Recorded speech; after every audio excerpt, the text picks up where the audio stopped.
Now that you've found UBN Radio and discovered our quality talk shows, it's time to spread the word to friends, family, and the universe. 24 hours of music and talk. Radio without limits. That's why people keep coming back for more. That's UBNradio.com.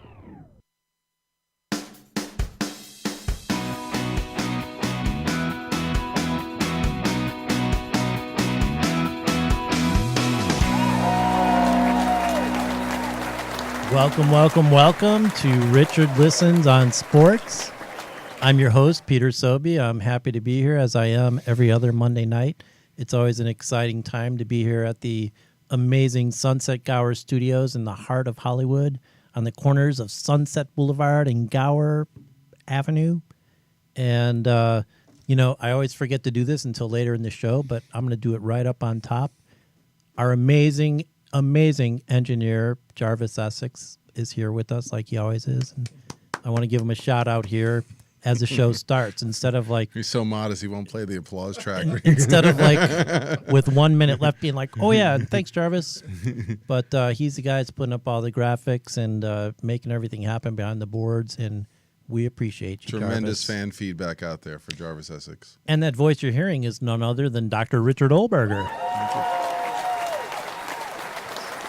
And you know what's funny, Dr. Richard, is that in past shows, boy, I really popped my pee there in Radio Talk.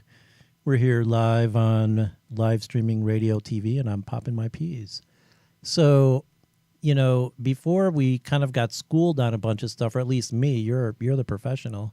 But, after we experienced a day with Dr. Ken Ravizza, I learned, which I did not know, that you really technically can't call yourself a sports psychologist technically. And I had been doing that time and time again, even if you are a psychologist and you have clients who are athletes. Well, there's a regimen you have to go through, but it's a whole shebang. It's still developing. It was part of a conversation I had with our esteemed guest while we were out there in Cleveland.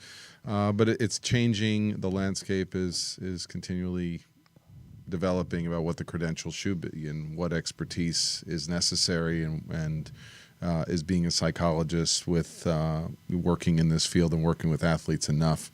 So, some of it is if you believe it and you do it and people have the confidence and you help people like Dr. Ken Ravizza has, and you can build that credibility over years. And it certainly was, they did it at a time when there was so much stigma where believe they had to get snuck in the stadiums in delivery boy uniforms and things like that. So it's a lot easier landscape right now, but there's still some gray out there about whose proprietary it is, whether it should be an exercise science or whether it should be a psychological science. But interesting, and might be future fodder for a future show. We did meet a gentleman that day named Rodney who potentially might be on the show down the road, and that would be a great topic, kind of discussing the ins and outs of actual sports psychology. And speaking of future shows, does that show sound interesting to you, our audience? Watching us on Facebook Live at www.facebook.com/RichardListens or right here on Channel 1 on UBN Radio TV. Give us your feedback. What kind of shows? Our motto is talking about sports psychology and the intersections in between. What do you want to hear about at the end of the show? They don't want to hear shop talk. Exactly. For most people, it's boring, and it's if you've got credibility, you've got work in the field, and you're helping athletes, that's what matters. But for some of the higher credentialed bodies, there's some people really take pride that they're Olympic certified, and certainly Jack Lisak, who trained us, has been at the highest level, and you can see his level of training and expertise, and glad to glean off his knowledge last month. Totally. And so if you are watching us on Facebook.com/RichardListens, be sure to give us a comment or a question, and we always do our best to mention them all in the air. I want to say hello to our long-standing, constant supporter, AJ Collier, is with us. Hi, AJ. He's back. One of the Seville boys. Good to see you again. We have Vicky Eckert, my friend. Thank you for joining us, Vicky Eckert. And if I don't mention your name, kind of like I say a lot, like I don't get to see every name that pops up, but when I do, I'll try to mention you, and definitely leave us a comment or question. And always feel free to contact us at the Richard Listens page on Facebook. And, let us know what you want to hear, what you thought about the show, your thoughts.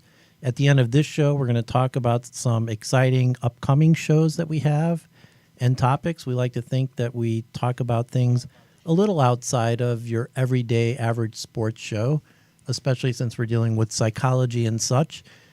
We do have a very exciting show for you today, we believe. Can't wait to introduce our guests coming all the way from the East Coast in Connecticut. That will be coming up soon. I'm going to leave it kind of a mystery for right now. We do have our new feature with Coach KitCait, Caitlin in Mexico City, coming up in just a few short minutes from now, giving us our great, incredible wellness fitness tip for the week. That's been really exciting. We've gotten some great feedback about that, and Caitlin's a really incredible addition to the show. Wouldn't you say, Dr. Richard? I'm drinking my water with lemon. I take those tips to heart. Right, exactly. Although I have to say, when I get like challenged during the week, like, are you come on, where's the squat goals? So I've got a surprise. I've got a surprise for. Okay, so when we bring her on in just a moment here, Richard has a surprise for Coach KitCait, Caitlin. On a final note, before we get to that, you might notice Richard will go into more detail behind his hat, but we do talk about hats and Cubs and donuts a lot on this show here and there. But today I am wearing, like usual, a Chicago Cubs hat. Richard has a Cleveland Indians hat, which I will let him explain the significance of. But nonetheless, I think it's pretty cool that we sit here on this show, Richard Listens on Sports, representing the 2016 World Series. That's right. That's pretty cool. And at least one of those teams looks headed back. Maybe both. Maybe. Yeah, maybe. But yeah, the Cubs are finally showing some bright spots, despite the fact that they lost to the lowly White Sox today. But I won't get into that. And we don't really talk about those type of sports things on this show, even though we're passionate about sports. But I will let you talk a little bit more about why you are wearing your Cleveland Indians hat after our fitness wellness segment with Caitlin. How about that, Dr. Richard? Sounds like a plan. So without further ado, I would like to introduce back to the show with the feature Fitness Wellness with Coach KitCait. It's our very own Caitlin Patricia Weiler. You keep calling me KitCat. I'm not the candy bar. KitCait. I'm trying to add extra calories into my diet program. No? All right. I thought it's KitCait, right? Are we not getting that right? No, Richard's got it right. Peter, you got some work to do. Okay. Maybe it's just my Chicago pronunciation, KitCait. Okay. So Richard, tell me, how's that deadlift or squat coming? Oh, it's up to 205. Very nice. And just very nice. just for you, we wore this shirt tonight. I don't know if we can see it, but See. I can't see. It says, it's hard to read, but it says squat goals. Oh, I like that. Squat goals. I love squat it. goals. Maybe Just stand up. down to perfect parallel, right? No cheating. You know what? It's all about the form and functional movement. I want to be healthy, and I want to be supported, and I want to be pain-free. I was doing a coaching session with my boyfriend this morning, and we were doing some deadlifts, and I always stop people because there was a year of my time where I actually coached some CrossFit classes, and so many people in those situations are super competitive and they completely throw away the form and the functionality, like you said. So I love to hear that. Yes, as much as probably both of the guests on the show probably can destroy me, I'm okay with that. Right. And I'm okay with staying pain-free. So it is an ego check. But that being said, before we get into your tip, Caitlin, Richard has come a long way in his whole fitness regimen. It's very inspiring for us all. Jarvis, do you have some photos for us? These are current after photos of Richard. Check this out, people of the world. Our very own Dr. Richard Olberger. These are getting fit. Fit. These were not. They have not been released. Yes, and this is like the official debut of these photos.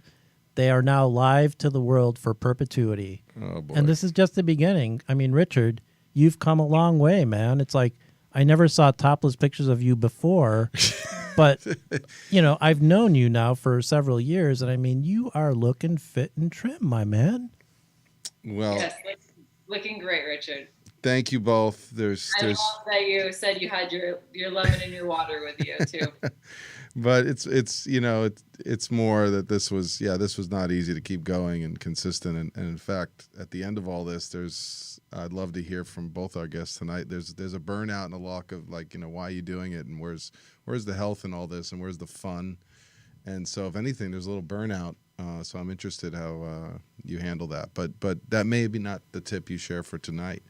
Yeah. So I'll touch on that in a minute because I totally relate to that. And I kind of feel like I'm in one of those moments now of the burnout of you get in your routine and you get what works. But a lot of times once you go through a couple months or whatever of doing what works, not only may that you kind of plateau and that stop working, but you also get bored with it. So you have to be creative with yourself. And I kind of have to backtrack of, okay, well, what was some things I was doing before that I stopped doing that I can kind of go back to. And, moving around a lot, living in Miami and living in Los Angeles and living in Boston to now Mexico City, living in those different places has changed my diet drastically. So I guess kind of some thoughts today to myself were I'm kind of sick of eating the same thing, but I want to lose a couple of pounds or get a little bit more fit for the next few weeks. And it's okay, well, what can I revert back to? What was I doing in Miami that's different than what I'm doing now in Mexico City? So I think a lot of times we just kind of get into a cycle, but we have to remind ourselves to break the cycle a little bit to add, like you said, more fun and more. I mean, you never want to be bored with food because I think we can all agree that most of us love to eat. So you want to be creative and enjoy what you eat, even if you're, trying to be a little more careful and conscious of what you're consuming. Yeah. And how do you do that? I mean, more common, not for you to be living abroad, but for people who are traveling all the time, how you stay connected with your fitness and diet. Yes, when I have clients, traveling is definitely their biggest challenge. But I think, always being prepared, always bringing, for me, I have my favorite protein bars. So I always keep those, as my go-to in my bag. So if there's only a fast food option, I have my other option in my bag with me. And just kind of always thinking forward, I think is the best way to not have yourself fail and remind yourself why you're doing it in the first place. And I think a lot of my clients can remind themselves when they did enjoy, say, that fast food. I always tell them, remind yourself how you felt after you ate that meal. You think you wanted it and it made you feel good. Well, usually it's the opposite. It makes you feel not so good. And then you're like, okay, I like my new lifestyle, eating healthy because I feel better.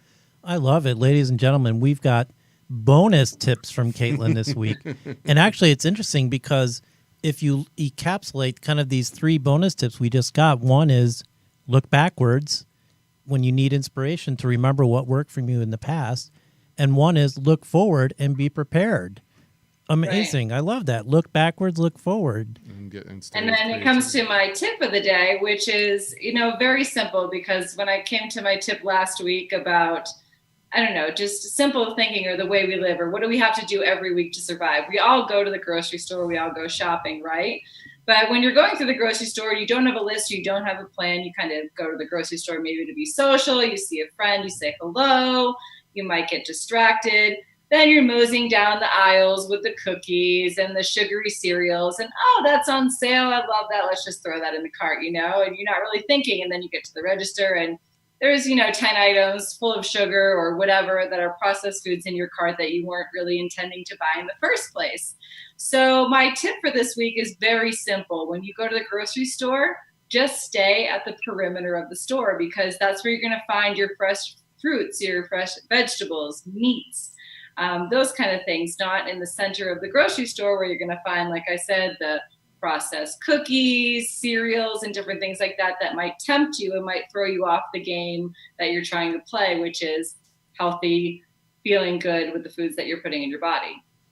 That's amazing. And, one thing, this is really basic, Caitlin, but I've learned this the hard way over and over and over again. But, what I do is also just never go to the grocery store hungry. That's that's another thing. Absolutely. The worst Especially thing. when there's one of those grocery stores that's giving you all the samples, that's even worse. Right. So make sure that you go to the grocery store after you've had a meal, because that way you could be focused on what you want to buy, and everything in the store doesn't look good.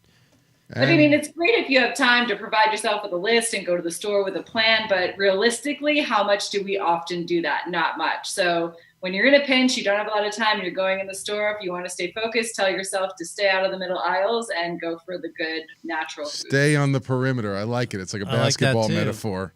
You know? Yes, exactly. Go to the sports show. Come on, guys. Absolutely. And plus, if you're on the perimeter and you're sinking the 3-point shots, you're succeeding in life. That's great. So succeed in the grocery store. You can even use the shopping cart as your basket, you know? Yeah, I appreciate that little self-talk. Sometimes it's that little thing you can say to yourself, and I'm sure Melissa will give us some tips on this in the batter's box and on the diamond. But, you know, I found also dehydration. When it's hot out here in California, when the sugar is low, water's low, and then all of a sudden I'm like 99 cents oatmeal cookies. Like everywhere everything's $1. Right? And it's high sugar, and your body's like, yes, I need that, right? I mean, I'm like finding myself craving things I never want. Yeah, and exactly. And I just was saying that to my boyfriend today too. Like he said, oh, I'm hungry. I said, well, drink some water. And he's like, well, no, I want to eat. And I said, well, a lot of times your body tricks you to think you're hungry when you're really just dehydrated. So that's another trick too, is just, you know, if you're feeling hungry, have you drank water in the last hour or two? Are you getting enough water? Because drink a glass of water, maybe wait 5 or 10 minutes and see how you feel. That's also going to help you from not eating those dollar cookies. This is amazing. We got like 18 great health and wellness tips today. So, Caitlin, before we say goodbye to you, real quick, tell us what kind of clients do you help and how do they reach you? Well, I help anybody and everybody who's looking to live a healthier, happier lifestyle. I mainly focus on your nutrition and habit-based coaching so that we can look at how you're living your life and make small tweaks so it doesn't make you feel like you're, you know, have a burden by making these changes in your life. I want to make changes for you that will last a lifetime so that after you work with me for a month or two, that you can be off on your own, you can make conscious choices without even thinking, but never be on a diet, because who likes to be on a diet? That's not fun at all. And if you'd like to work with me, you can go to my website, kitbody.com, and reach out to me on there, on Facebook, Instagram, Caitlin Patricia Weiler, KitBody on Facebook, and KitBody Fitness on Instagram, and KitCait is my personal. So I have, 7 or 8 avenues you guys can reach me at. Amazing. Caitlin, thank you so much for being a part of the Richard Listens on Sports show, and we can't wait to see you again in 2 weeks. Yes, no, thank you. I'll have a great tip for you guys next week. And Richard, I'll be checking on that squat number 210, right? You got to go up by 10, right? 215, I guess. Yep. Well, don't push it. Remember, functionality. All right. Thanks, Caitlin Patricia Weiler. Thank you. All right, Dr. Richard. That was great. That was a lot of information packed into 5, 6, 7 minutes there. That was a lot. Now I feel like we've left Melissa in the bullpen. She's like, yeah, she's been loosening up, warming up. She knows all the metaphors. She knows how it's done. And so I also want to take this opportunity to say hello to some Facebook eyeballs. We have, Stephen Domenico, a friend of mine, and another Carlton Hudson. Hey, so good to see him. Carlton Hudson is this guy that I produced a short film, I think 2 years ago, maybe 3 years ago. And I hired him as a PA, but he came in and turned into like super grip PA, swing man. Don't you love when that happens? Yeah. I mean, he's such a go-getter. Now he's there working on big projects, and it's amazing. He's really, really an inspiration, like his hard work ethic. It's like you come in, you work hard, you move up. It's great. So hi, Carlton. Thanks for tuning in. Debbie Dunaway Taylor, who I went to community college with way back in the day. Wow. She's tuned in. Hi, Debbie. So it's really good to see you. And once again, if I don't mention your name, I can't see all of the eyeballs, but we try to mention everyone we can. Don't forget to write down any questions or comments. So it's going to be kind of a lengthy introduction here, so have no worries over there, Jarvis. We're getting things prepared here. We're a loose show like that, but I want to talk a little bit about our guest now, Richard. Our guest we're not bringing her up on screen yet, but I want to tell you a little bit about her. Her name's Melissa Lambert. She's coming to us live from Hartford, Connecticut. She is the Director of Extended Day Treatment at the Village for Families and Children over there in Hartford, Connecticut, but she's really an extraordinary woman, really inspiring. She's also a mental skills coach. She's a speed and agility coach. She's a consultant columnist for Athletes Acceleration and Diamondzone training facility. I mean, when does Melissa sleep, Richard, you know? I think while running, I've learned. Okay. She's training for a marathon as well. And so before we bring her on, now, quickly, tell us why you're wearing your Cleveland Indians hat. Well, you know, I was talking with Peter earlier. It was a great pleasure last month. I mentioned Jack Leasack and the conference out there in Middlesburg, Ohio, fine suburbs of Cleveland. And it's always amazing when you get out there in your professional journey, and you're working hard, you're in your grind every day, and you want to step out and you want to step into your inspiration, and you get out there to a professional conference and you meet the people that are also aspiring to be trendsetters, to carve their own way. And there's something, you know, very special that happens in those moments, because it's an opportunity to connect, it's an opportunity to support one another, and just the creative ideas that start to fly around in terms of the impact you want to have with young athletes, with people who've suffered trauma, with people, you know, like yourself. It's a real, the process of flow begins to be embodied. And so I was real grateful to meet our guest Melissa out there in Cleveland at the conference, and to begin, like, the words were just flowing on the page of what are the next steps, and to be able to be a part of someone else's journey similar to mine in helping people with trauma, still trying to take care of their own fitness journey, and then trying to step out and carve their way into the sports psychology field. So amazing. Yeah. Melissa Lambert, welcome.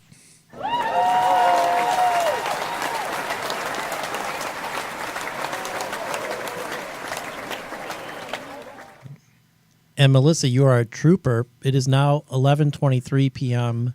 in Connecticut. It is. It's a little past my bedtime, but I'm here. I'm bringing the energy. I'm ready to go. Amazing. So you and Richard met in Cleveland at this conference, and that's right. I did kind of like a laundry list of all of these things that you encompass and you do, Melissa. So tell us a little bit. Let's start with, you know, you're at the village. What is that? Just tell us about that before we get into you and the other things. Sure. I first have to start off in saying I wish I knew you were wearing your Cleveland hat, because Richard and I went to Progressive Fields, saw the Indians play, and got some twin matching hats. So I'm feeling a little left out. I did promise you a special surprise, you know, because it's 11 and I know you want to get the workout energy. Yes, the headband. I asked for the headband. Oh, nice. Yeah, so the Village for Families and Children, it's a nonprofit organization, and the mission really is to, you know, change children's lives, mainly in Hartford, but they expand out into other areas as well. So we have several programs, everything from foster care, outpatient, subacute, which is where kids actually live there. So it's kind of a residential type setting. Several other programs that are funded by DCF that kind of help support children and families in crisis. So the program that I'm the director of there is the Extended Day Treatment Program. It's a 6-month group therapy-based after-school program, and it serves children ages 5 to 14. We are located in 4 locations, with Hartford obviously being our biggest. So it is very much, you know, an inner city population. The kids come, they have to have a mental health diagnosis, and many of them are referred from individual outpatient, from hospitals, from schools, where individual therapy alone just isn't enough. So many of the kids that we see are coming in with pretty complex trauma, anything from mood disorders, you know, ADHD, the whole 9 yards. We see it. So the cool part about our program, though, that most intensive programs aren't offering, is the ability to take the kids out into the community.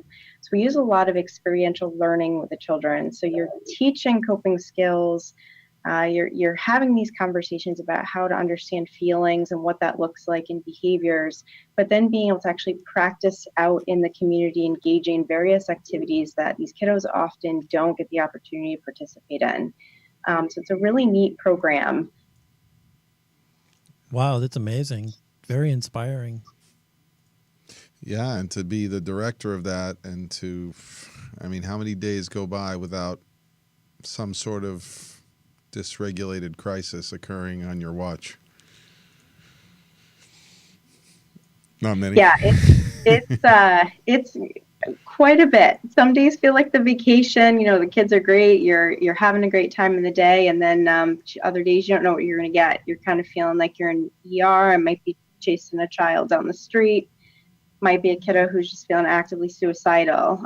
You don't know what you're going to get, but it's worth the rewards at the end when you can build those relationships and feel like you're making a difference.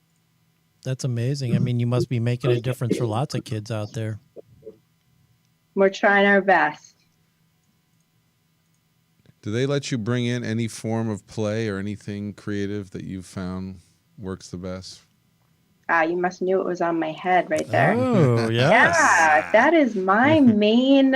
I saw something about a minor league baseball game in there too. Which Yeah. So getting away from kind of that peer-reviewed, theory of psychology, play is probably one of the strongest avenues in how we really touch kids' lives.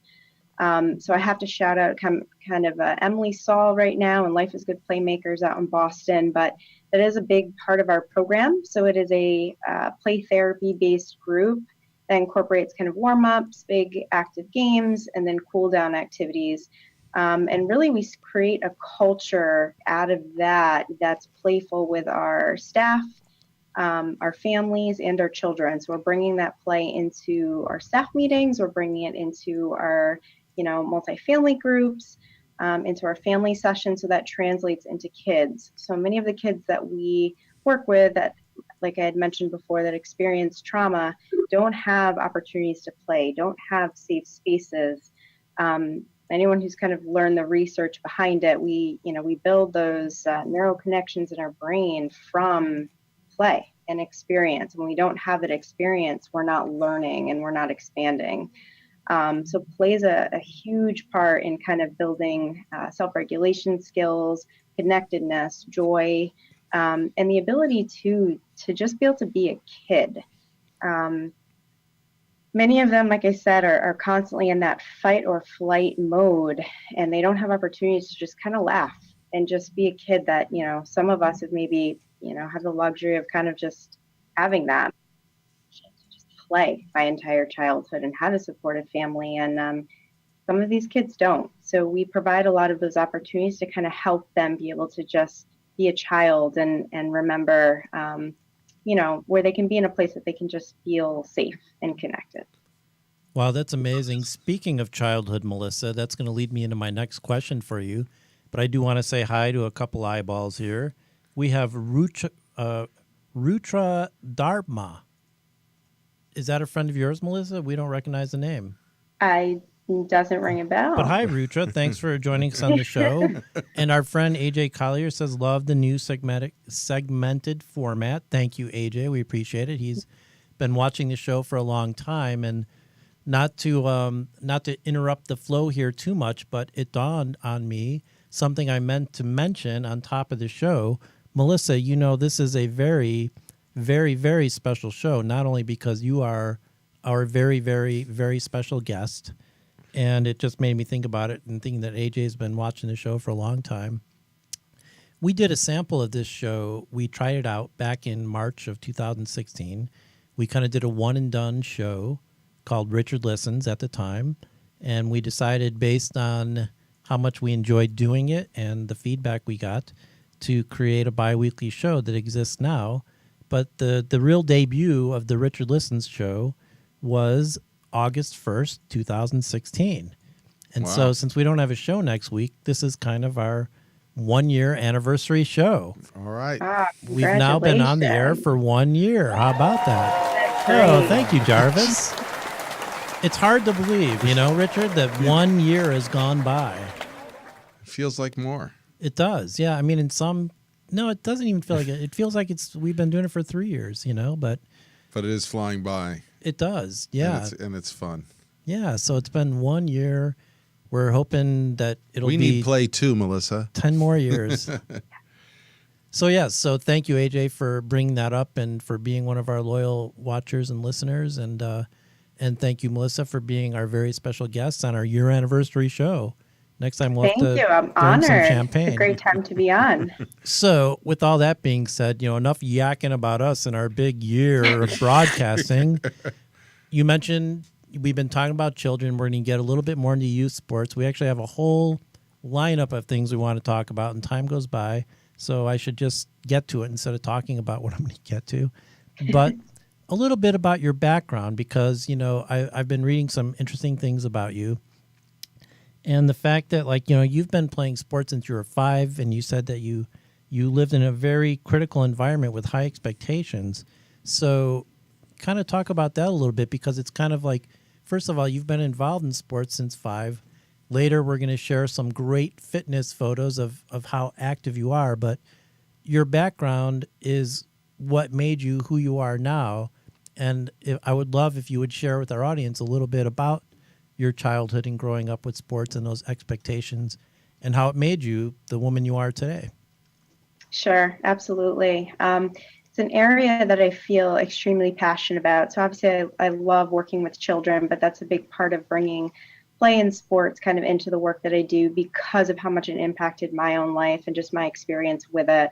The good, the bad, the ugly, the excitement, everything about it has really shaped kind of who I am today. So yes, I did have an interesting kind of critical environment of high expectations that were put on me. I very much had a supportive family, though, who was all about, they wanted the best for me. So they didn't necessarily have the opportunities that I have had, and they wanted the best for me. And I know that there's been a little bit of sidetrack back here with my past history, my family, but there is a lot of anxiety and depression that kind of exists in the family. Given kind of the expectations and this need to kind of succeed, I was an anxious kid to begin with. And that kind of carried throughout my childhood and manifested in many different ways. And it wasn't really until my teenage years of high school that I really felt it and recognized it. And then it shifted into a different way in college. So I was at the point when I was little, I started soccer at 5. I played t-ball, I played basketball, I ran track, and that was kind of my outlet. I had a year where at 3rd grade where I spent most of my time in the nurse's office because I'd gotten so nervous that I just would make myself sick. And it was tough. It was tough on my parents. It was kind of tough on me. I think I thought it was the norm. That's what I knew as a kid. I was just anxious. So then as I, got older, it got better. But then in high school, I kind of shifted and I became kind of more irritable and I was more into the social thing and, got into some things that, I look back on now and I probably wouldn't have made those choices. But it was where I was at. I had a lot of athletic talent. I realized my passion for soccer that really came out. And I did have a goal of wanting to play in college. And honestly, that goal of knowing that I wanted to play in college and I'd have one shot only is really kind of what kept me down the straight and narrow. I think I could have easily had drifted away. So given that was, where I wanted to go, I was working towards that. However, I was pretty much a procrastinator. I was into the social time. So even though I got good grades, I participated in a multi-sport athlete, I just wanted to socialize and I waited till the last minute to do everything, and that included college. So I ended up going to a school that I didn't want to go. It wasn't cool to be kind of in state, but that was one of those consequences of having to learn. And I have to say, freshman year I went in, I struggled a little bit first semester. I think family was a little worried that I was not going to make use of college in the right ways. And I went and actually did a complete 180. So my anxiety shifted, but more into a perfectionist role.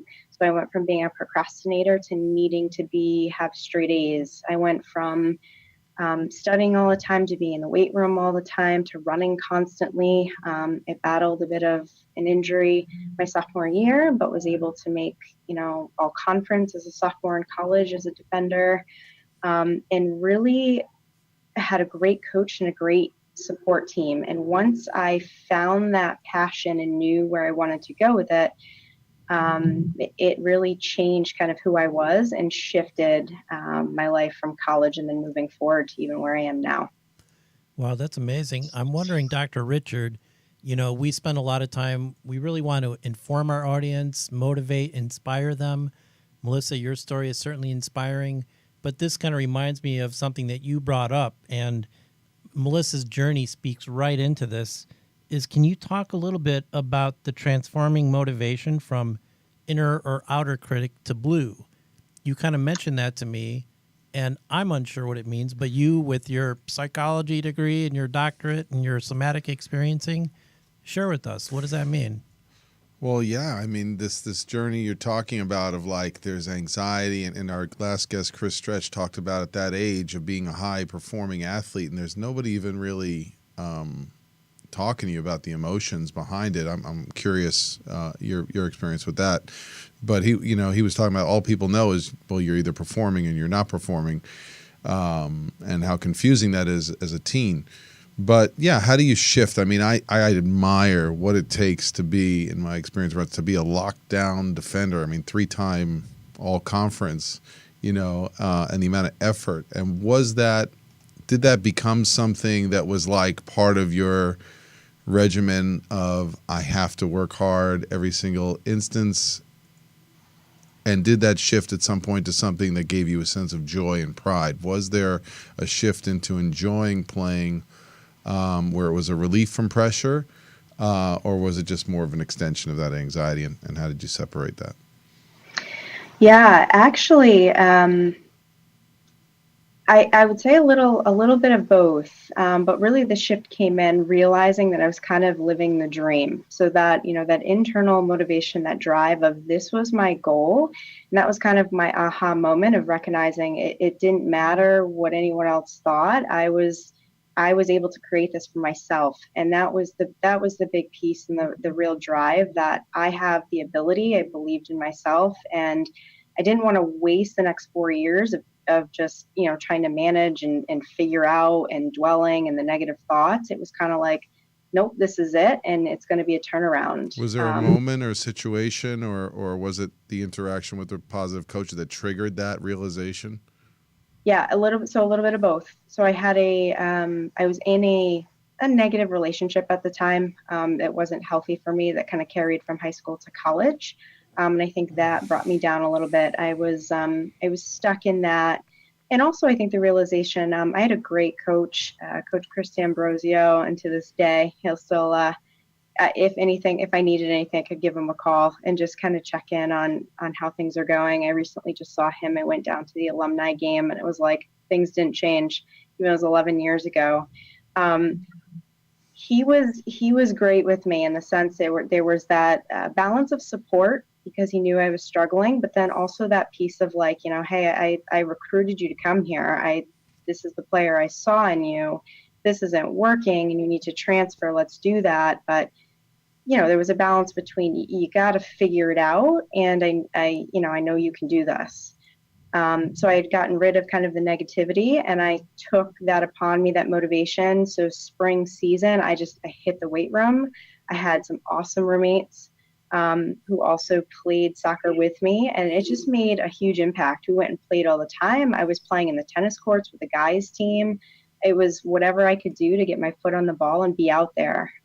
So it ultimately became my outlet. It was no longer the stress. It was that excitement and that adrenaline of, I had worked so hard and so many years to kind of get to this place, and here I am, and I'm going to have a blast doing it.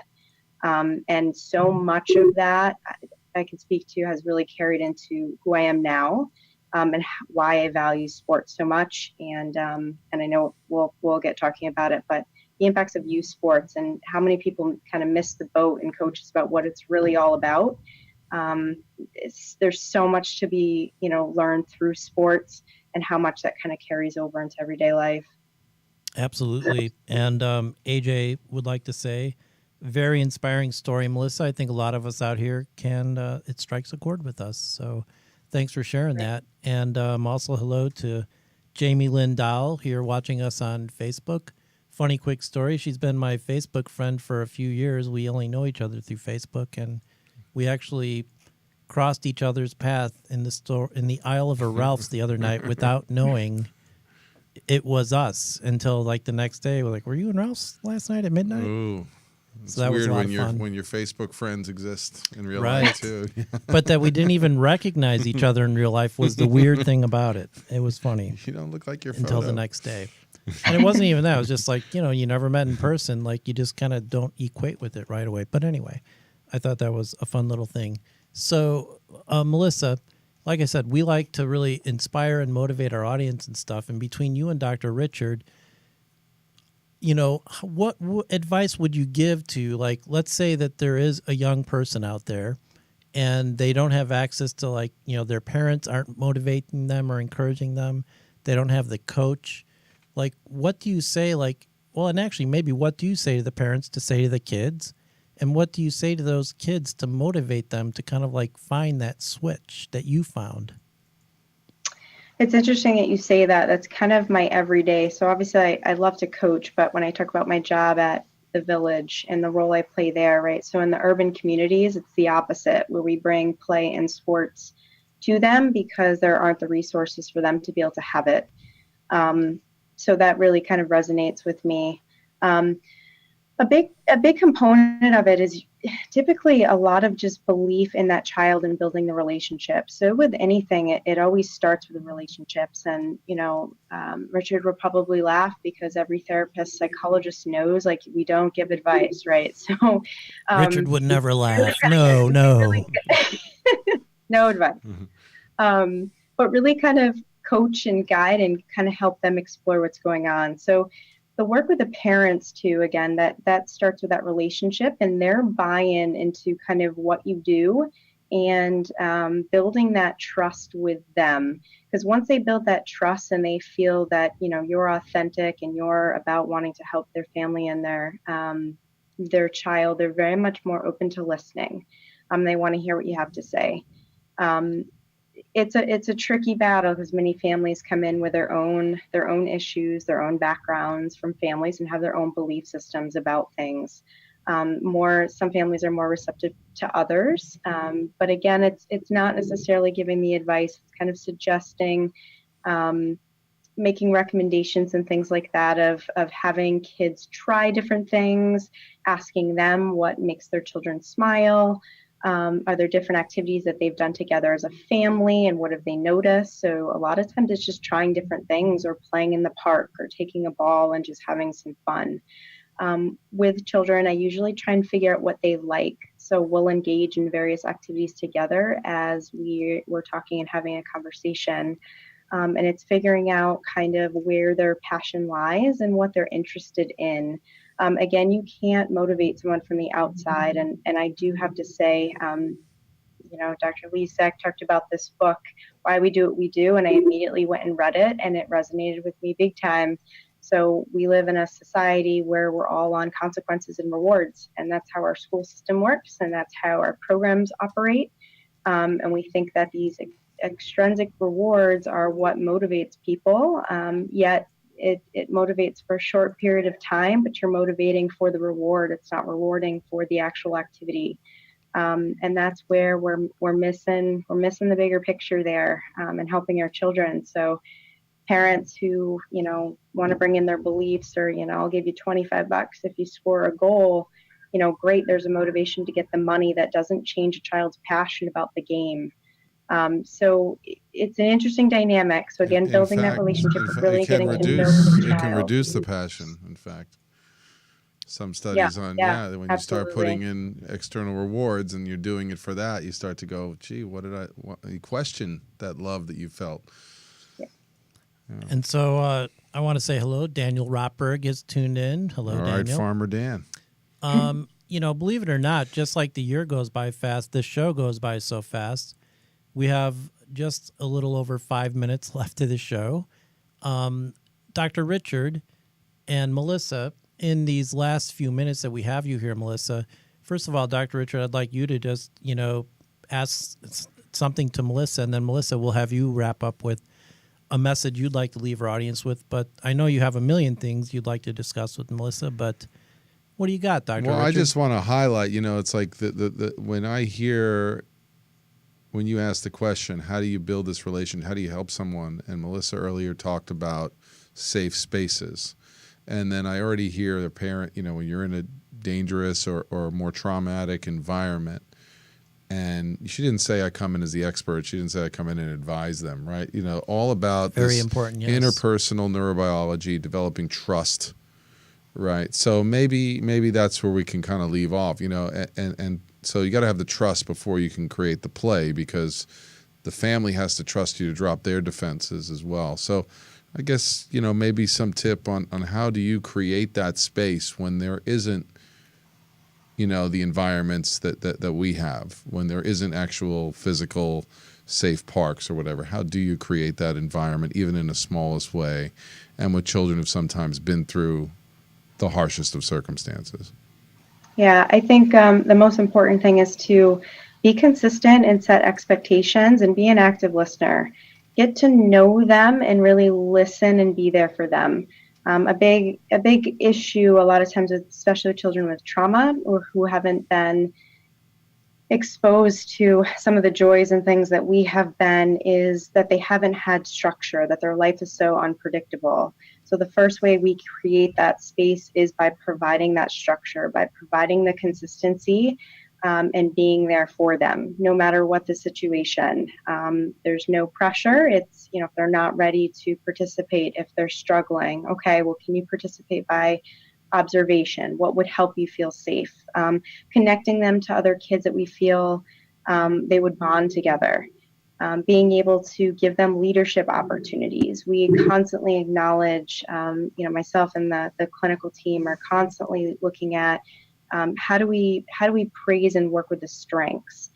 So it's not just about good job. It's recognizing those little things that they do well and really highlighting that, and really cherishing the joy. So we always end kind of any session or anything that we're doing with talking about, what were the wins, what went well, what were the connections, and having children be able to, identify those things as part of their teaching too, and being able to recognize, what they were feeling. What did it feel like to feel safe? What did it feel like to play and not think about the possibility of something bad happening? So again, really that consistency, the relationship, and providing that structure for kids. And if there was one way that your coach gave you that gift at a key moment for you, how would therapists, coaches out there create that space? So can you say that again in a way? For like one, if there was someone like you or someone going along who was struggling to find that space, to find their why, to find that bond or that leadership, what is one way that we could learn to create that? What's one thing that coach did for you that was creative and different, that somehow shaped the whole course of the leadership and direction you've taken? The big thing for me was just believing in me. And I think the balance. I wasn't one, so obviously I was a perfectionist. I had a very difficult time with criticism. So I had a lot of learning with myself, recognizing the work that you have to make mistakes in order to be a better player. And my, college coach really helped me see that as well, and just kind of establish that fearless. Like, you go out there, you give it your all, and we wouldn't have sports. There wouldn't be an exciting life without the ups and downs, right? You have to make mistakes. You have to have things that happen. So I think just that belief in me, and knowing when to challenge, right? It wasn't fake. It was recognizing, this is who you are. These are your talents. I believe in you, but this is what you have to do in order to get there. And Melissa, challenging to give you, to make sure that you're able to take your skills, and apply them, not just that comfort and support.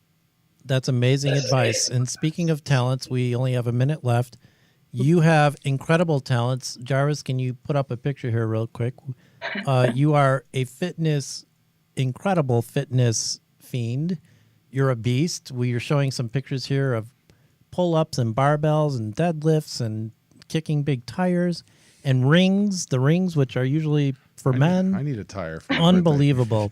So we didn't even get into all that, but all the advice that both of you have given for the kids out there and for the parents and the coaches teaching have been incredible. And yeah, we are literally just about out of time. So Melissa, if the folks out there want to reach you, what's the best way to reach you? Well, we could go to the Village website, www.villageforfamiliesandchildren.org. It's something like that. If you type it in, you'll get it. You can email me at mlambert@thevillage.org. I'm also on Twitter, Facebook, and Instagram, mlambert7. So any of those ways you can easily reach me.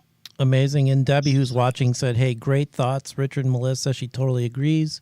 Sports participation and the relationship with their coaches have positively impacted her children to cope with the difficulties of their past, because she's adopted a lot of kids from hard places. Thanks so you for guys have sharing really motivated her as well, and thanks for sharing that, Debbie. So Melissa Lambert, thank you so much for staying up so late on the East Coast and being with us. Drink it was some chamomile incredible. tea. It takes a few minutes to calm down after the show. So thank you, Melissa. I think so. I had a lot of coffee today. I might be up all night. All right. Thanks, Melissa. Thank you. All right. Thanks, guys. And now we basically have to wrap it up. We'll be back in 2 weeks on Monday, August 7th with Dr. Christina Reel, who you also met in Cleveland.